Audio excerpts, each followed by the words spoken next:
Ukiambiwa leo kuna kesi kubwa mahakamani kuhusu haki zako za kidijitali au kesi kuhusu ukatili wa polisi, je, unaweza tu ukaingia, ukasikiliza hata kama hauhusiki? Wengi hawajui kwamba unaweza.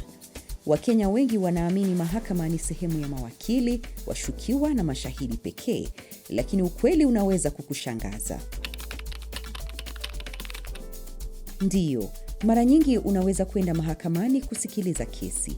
Nchini Kenya, mfumo wa sheria umejengwa juu ya kanuni ya mahakama wazi, yaani haki haipaswi tu kutendeka, bali ionekane ikitendeka. Kwa ujumla, kesi nyingi husikilizwa hadharani isipokuwa pale ambapo sheria au jaji ataamua kesi fulani isikilizwe kwa faragha.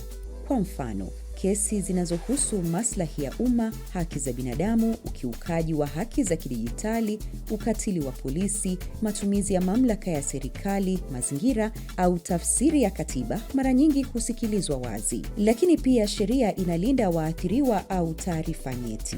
Kwa hivyo kesi zinazohusu watoto, baadhi ya kesi za unyanyasaji wa kingono, masuala ya faragha ya familia kama kuwasili mtoto na kuwalea watoto husikilizwa kwa faragha.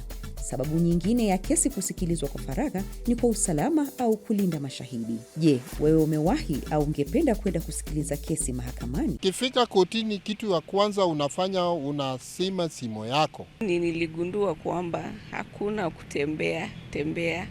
Unaingia, unatulia, unasikiza kesi. Yule jaji, anapoingia kila mtu anasimama. Hiyo naye ni lazima, kila mtu asimame kuonyesha ile heshima kwa mahakama ama kwa judge. Hakuna kupiga kelele kule ndani.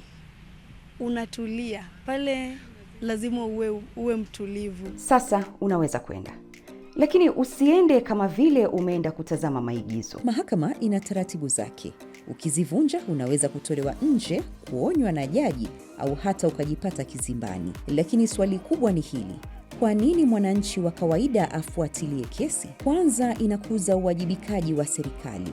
Ukiukaji wa haki unapojadiliwa hadharani, mamlaka huwa chini ya macho ya wananchi. Pili, inasaidia watu kuelewa sheria na haki zao. Na tatu, inahakikisha utawala wa sheria, kwamba maamuzi yanaonekana kufanywa kwa uwazi badala ya siri. Kwa hivyo ukifuatilia kesi za maslahi ya umma, sio kwamba unapenda udaku wa koti.